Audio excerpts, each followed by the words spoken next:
teníamos la sensación de que la escuela iba a ser como el motor para conectarse con esa escuela anterior, con esa historia anterior. Eso está aún por verse, digamos, está aún por trabajarse, digamos. Pero la pregunta que se hacía en esta revista me llamaba bastante la atención.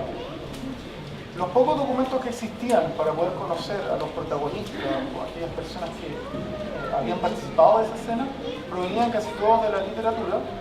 o del cine experimental. Ahí está Rubén, nos podrá contar también, o bien algunos libros muy personales, por ejemplo el libro de Mariana Maggi, que era un documento fotográfico de quienes habían sido protagonistas desde los mediados de la década de los 70, hasta algunos libros de literatura que eran casi como lenguas francas en el ámbito de quienes estudian sobre historia del arte o historia de la literatura, que eran como el libro de Blanco González, o bien gente que había ficcionalizado sobre esa escena, como es Pedro Guillermo Jara, un escritor de acá de Chile, que me imagino que muchos de ustedes lo conocen. Entonces el primer camino de entrada era a través de la literatura, que era el área que más se había estudiado, y a través de esta como mito que existía, de esta mitología de personajes que habían sido importantes, pero que ahora o bien estaban escondidos en guardillas o casas, o bien no existían muchas de las obras. Cuando el MAC se abrió en el 94, se abrió con el MAC de la Valdivia, se abrió con una donación de obras que provenían en su mayoría de artistas chilenos, casi todos radicados en Santiago, pero no incluyó en su mayoría casi nada de la colección o el mini coleccionismo que existía de manera privada de algunos de los artistas de acá de la escena. En ese momento, cuando empecé a interesar por eso, Pedro Guillermo Jara, una persona que todos sabemos que ha colaborado mucho para resguardar y estudiar la memoria oral, la memoria escrita y la memoria visual del sur de Chile, tenía esta única revista que existía en ese momento, que era también un fanzine de pequeño formato, que circulaba casi como de bolsillo en bolsillo entre los amigos y quienes Pedro se acercaba o quienes tenían ahí 200, 300, 400, 500 pesos para adquirir la revista. Y en ese momento yo le dije a Pedro que tenía una necesidad por tratar de entender y a saber un poco más, y él me abrió las páginas de su revista que se llamaba, hasta el día de hoy, no sé cómo se va a continuar, pero se llamaba El Caballo Proa. Y era la única revista cultural que se había perdurado desde el principio de los 90, producto de que muchos de los diarios y la prensa escrita que existía desde antaño, digamos, desde el fin del siglo XIX, había ido comenzando a desaparecer. Y en esas páginas empecé a escribir un poco sobre lo que iba aprendiendo y lo que iba conociendo de manera muy paulatina y muy temprana. Una de las primeras cosas que me llamó la atención era que, ¿qué era esta revista? ¿Dónde podría encontrar yo a esas personas, esos actores? ¿Cómo podría yo conocer esa historia? Y finalmente, ¿cómo poder también establecer un cierto tipo de tradición? Si hay alguna belleza, digamos, o placer en la historia del arte, es tratar de reconocer que en el pasado hay algunas cosas que nos sirven simplemente para entender el presente. Y veía siempre en El Caballo Proa, en la primera página, que tenía esta mención a una primera época. Y la primera época del Caballo Proa fueron 4 números de poesía en la que habían participado algunos escritores importantes del sur de Chile, pero que también me llamaba la atención que uno de los editores y fundadores de la revista Caballo Proa era Ricardo Mendoza, una persona que yo conocía, pero de la cual sabía muy poco, digamos, sobre su práctica artística. Solo sabía que había estudiado pedagogía en artes visuales y que en este minuto, al día de hoy, es editor de Cultura, una editorial de acá del sur de Chile. Cuando estaba preparando la presentación me acordé de inmediato que el Caballo Proa funcionaba, se imprimía muy cerca, no más de 3 cuadras de acá, en la calle Serrano, que es la calle paralela donde está la Galería Barros Bajos, en donde convivían al principio de los 80 una serie de artistas y escritores, y donde se fundó una especie de mini comunidad. Solo 2 cuadras donde existió en General Lagos la Facultad de Bellas Artes y después el Instituto de Artes Plásticas. Cosas que permiten un poco situar también por qué estamos acá en los Barros Bajos. Eso llevó eventualmente a que dijera, voy a tener que hacer una investigación de más envergadura, que concluyó en una exposición que se hizo el año 2010 en el MAC de Valdivia, en el Centro de Extensión de la Universidad Austral y en una serie de edificios públicos que habían sido relevantes para la historia de las artes visuales acá en la ciudad. Esa exposición fue en su minuto relativamente importante, aunque la verdad es que muchas de las obras que ahí se mostraron no se han vuelto a exhibir y muchos de sus artistas todavía desconocemos gran parte de lo que han hecho y lo que podrían seguir haciendo. Esa exposición estuvo entre abril y mayo del 2010. Después se editó un catálogo, un libro, y cada cierto tiempo voy tratando de conocer y aprender un poco más. Una de las exposiciones que se presentaba dentro del contexto de este proyecto general era una muestra más pequeña sobre la relación entre arte y literatura, donde se reunieron libros objetos que se habían publicado un poquito después de los independientes que habían existido en la ciudad entre fines de los 70 y principios de los 80. Pero bueno, ¿qué era esa escena entonces? ¿En qué consistía? ¿Cómo se podía configurar? ¿Era realmente una escena? ¿Quién eran sus actores? Y finalmente, ¿cuáles eran las obras? La historia del arte tiene algún valor también es porque hay obras que tienen cierto interés, que tienen cierta relevancia. Entonces empecé a buscarlas y empecé a conocerlas con mayor cuidado. El primer dato relevante, como presentó también Leslie, es que en esta ciudad, como en otras,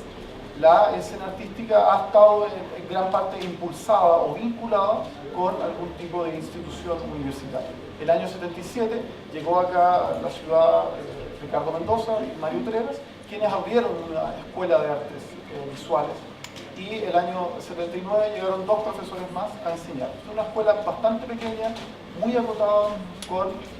muy pocos artistas. Uno de los artistas que inmediatamente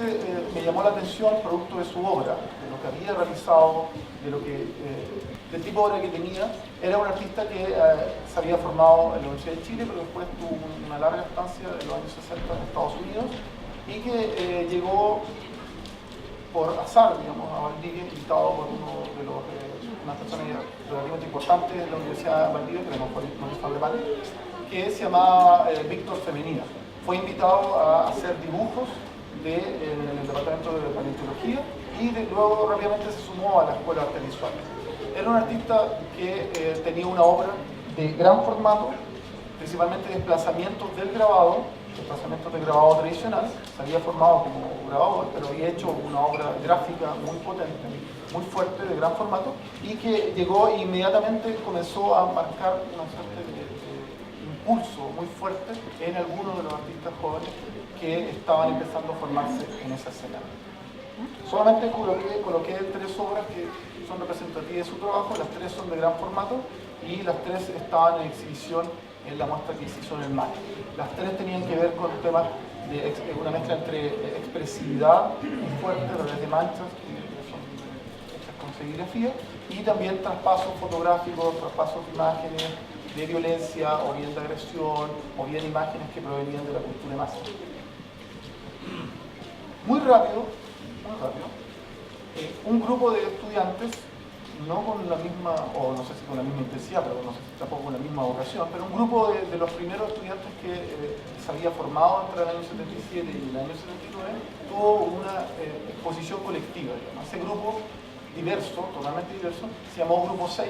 y expusieron el año 80, principio del año 80, durante todo el año 80 y principio del año 81, y eran 6 de los primeros que habían estudiado. Ellos eran, entre otros, un artista bastante importante para la escena valdiviana, que fue Pablo Flandes, que falleció un año antes de que se pudiese inaugurar la exposición, que vivía también en los barrios bajos, Patricia Yáñez, Roberto Arroyo, Leo Galvez, Germán Pucher y Alejandro López. La exposición en la mayoría de exposiciones se hacían en lugares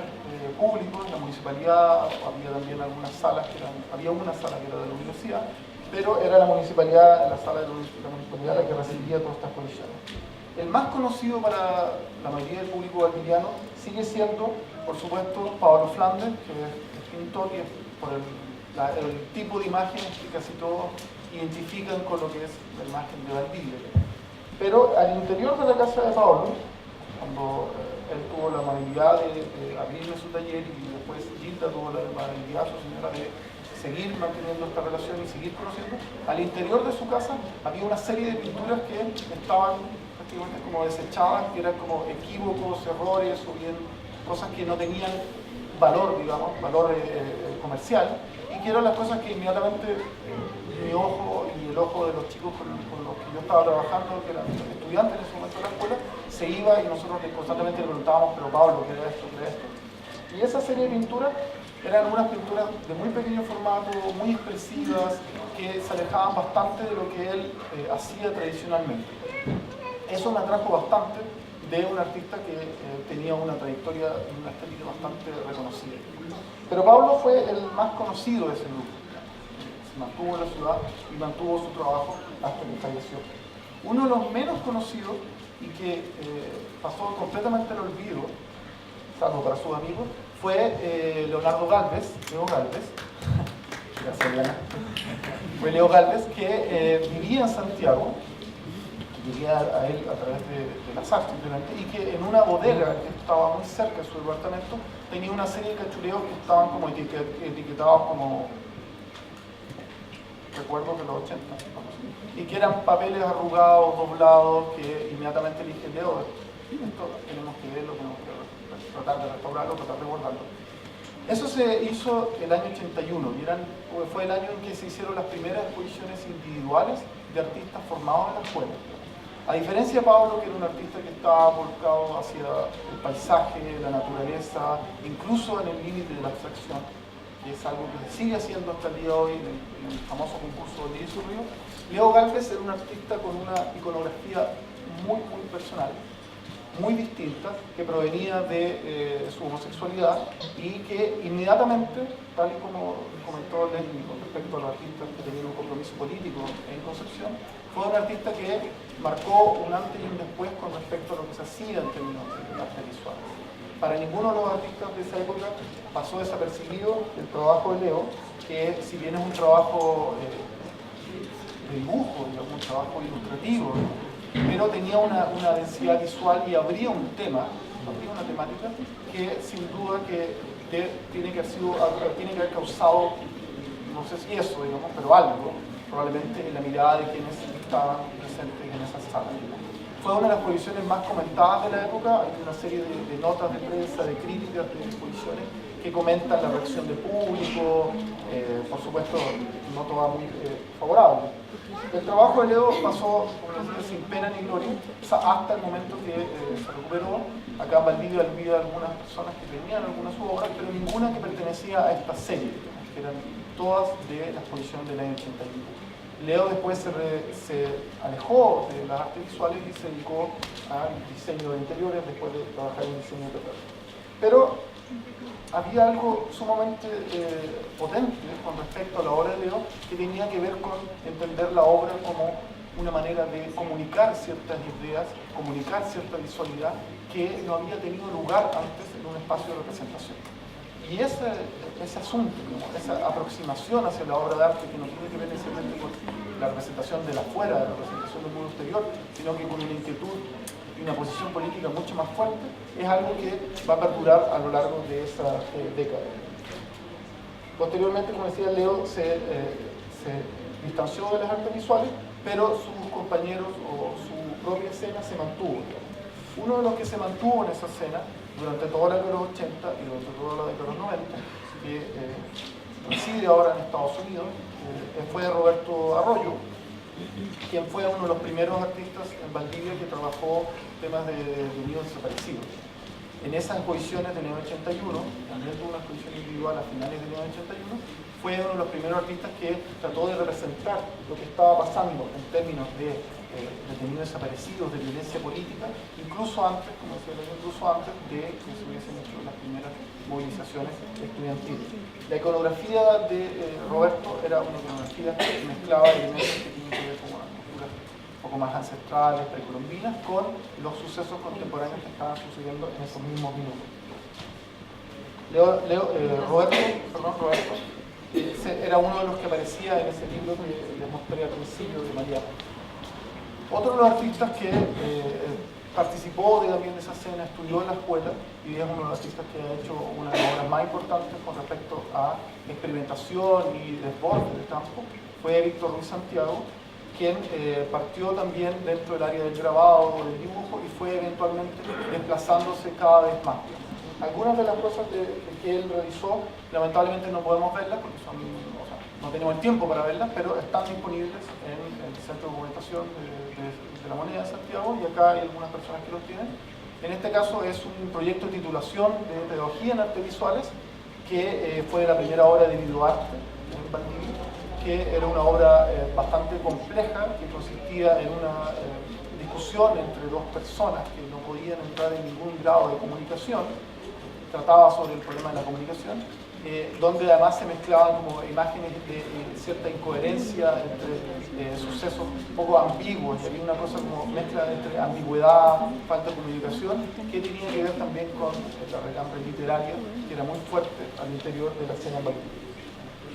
Estas son solamente dos imágenes de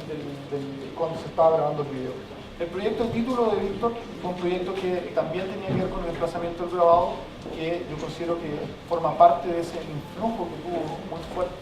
Víctor Femenías acá en la escena, que ahora está viviendo en Viña del Mar, y que tenía que ver con entender el grabado como un campo de expansión, que es también algo que sucedió muy fuerte en el arte chileno durante los 70 y los 80. Los asuntos que se estaban tramando tenían que ver con el cuerpo y cómo el cuerpo estaba siendo violentado a través de aparatos tanto de tortura o aparatos como de la ciudad, los villanos, que hacían con esta sensación de opresión. Dentro de ese contexto estuvo también la primera obra de Gabriela Guzmán, que fuera una de las directoras de la nueva escuela,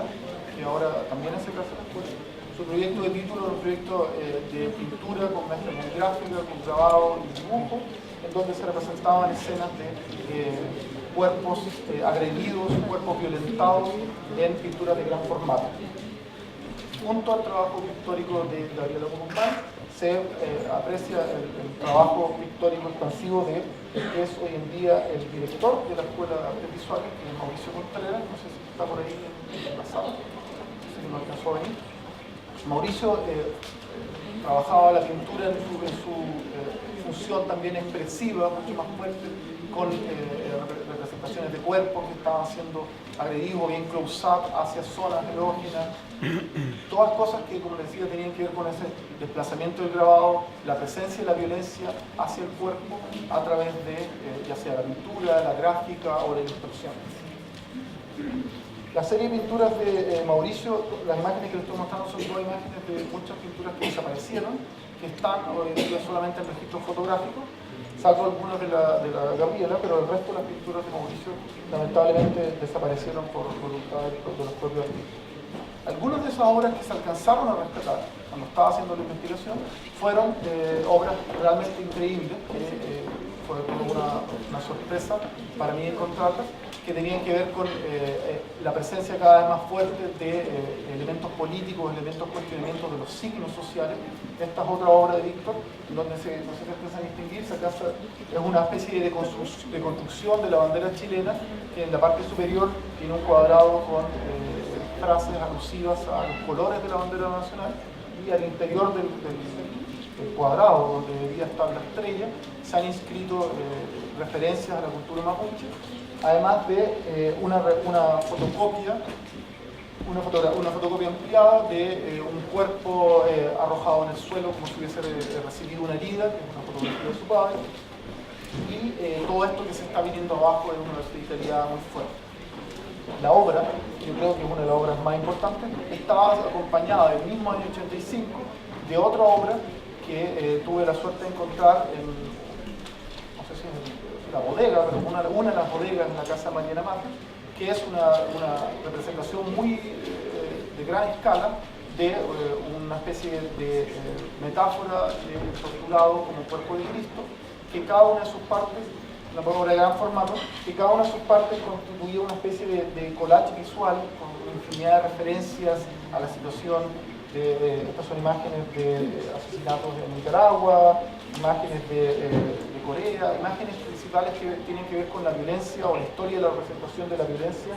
en la historia de la pintura o en la historia del cine o lo que estaba sucediendo en los medios. Ricardo construyó una imagen que hacía referencias y que tomaba citas principalmente de lo que estaba sucediendo, lo que se podía ver en los medios masivos, y todas esas las conjugó con la imagen de este torturado, de este cuerpo torturado que está posando como crucificado en una escena llena de referencias, de nuevo, con referencias bíblicas o referencias de historia de presentación cristiana. Al año siguiente, el año 86, se fundó el taller La Ventana, que fue el único espacio artístico que existió en la ciudad entre el año 86 y no recuerdo exactamente cuándo lo vendió o cuándo se retiraron, en 2013 o en 2014, que fue cuando Gabriela asumió la dirección de la escuela. Y en ese espacio fue uno de los espacios más importantes para mantener viva la pequeña escena artística que había surgido al alero de este instituto. Para el año 86 ese instituto ya estaba en proceso de decaimiento, estaba en proceso de desmantelamiento. El año 82 fue exonerado Ricardo de la escuela, el año 85 fue expulsado Mario Treras y la escuela comenzó a decaer hasta que el año 88 cerró definitivamente. Con ese cierre provino un decaimiento muy fuerte de la relación que tenía la universidad con la escena artística hasta el año 2005, que es cuando se funda la escuela. Ese taller La Ventana trabajaba principalmente en una escuela de grabado que Gabriela con la que se había relacionado justo el semestre anterior, cuando Nemesio Antunes regresó a Santiago y reabrió el taller 99, invitó a una serie de artistas chilenos, o bien a muchos artistas chilenos que quisieron participar de esa reapertura del taller 99, entre ellas la Gabriela Guzmán, que trajo esa escuela de grabado y la instaló al interior de la comunidad artística de Valdivia. Pero también el trabajo pictórico se mantuvo, por supuesto, en el caso de Gabriela, con una pintura que se exhibió por un centro de grado de expresividad. También en el caso de Mauricio Contreras, que un par de años después de salir de la universidad se radicó en Los Ángeles, en su taller, hasta que fue acogido de nuevo por Valdivia hace algunos años. Y en ese contexto, Mauricio desarrolló una obra pictórica que se fue desplazando cada vez más desde la pintura tradicional hasta mezclarse con el grabado, la instalación, etc. Esas pinturas son algunas de las que incluimos en la exposición. Cuando un año después de que, o unos meses después de que se había ganado el plebiscito del no, se organizó un evento celebratorio que provenía de la escena artística que se llamó Por Arte, en un espacio artístico que existía hasta el terremoto del 2010, que se llamaba la Sala Milemo. Ese evento artístico conjugó a aquellos creadores de la visualidad que habían estado trabajando desde el fines de los 70 y durante toda la década de los 80, y ese evento se llamó Por Arte. Ese evento se desarrolló en esta sala de video y era una especie de, lo que pueden ver ahora acá también, una especie de exposición colectiva de los que estaban trabajando en visualidad en ese momento en Valdivia. Finalmente, quisiera mostrar tres series de trabajo que considero que son bastante relevantes para la década de los 90, para lo que va a venir, la década de los 90. Una que tiene que ver con el trabajo de Víctor Ruiz, que es un desplazamiento entre pintura y grabado a partir de su propia biografía o bien a partir de elementos que provienen de la oficialidad que nos entrega el Estado para definir nuestra biografía, como son los carnets, o bien la imagen clásica que existe de la silueta de Valdivia, que hasta el día de hoy se sigue utilizando y se sigue referenciando. Otra serie que se mantuvo durante la década de los 90 fue la serie de Los Torturados de Retrato Mendoza, que siguieron trabajando en relación a la figura del torturado político, vinculándolo a la imaginería religiosa. Ese vínculo se fue perdurando y desarrollando en distintos formatos, pero casi todo una mezcla de dibujo, gráfica y pintura. Finalmente, una de las artistas que se inscribió muy fuerte durante los 90 y que sigue siendo hoy en día una de las artistas más relevantes que está en la ciudad, lamentablemente no llegó a este evento, fue Mariana Mazo, que junto a otra serie de fotógrafos, como Carlos Fischer, había comenzado a trabajar la fotografía documental a principios de los 80 y a principios de los 90 empezó a desplazarse desde el soporte fotográfico tradicional hacia el libro objeto, el videoarte, la instalación. series de obras, todas que se presentaron en la exposición y que para mí tienen un gran valor producto de una exploración, de construcción, de la imaginería religiosa de Chiloé, que es algo que la ha mantenido ocupada hasta el día de hoy. Quisiera terminar con una referencia de nuevo a los libros, digamos, que son no solamente los elementos que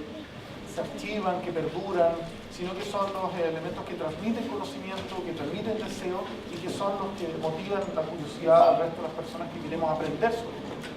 Hasta el día de hoy, este sigue siendo una de las mejores publicaciones que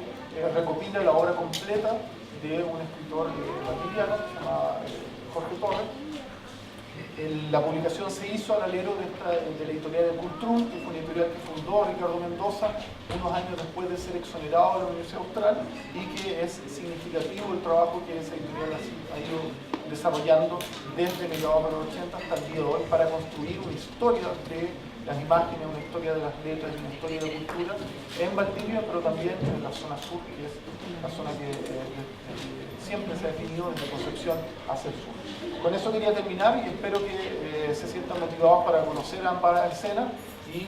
invitarlos, por supuesto, a ver la exposición y a participar de la. Gracias.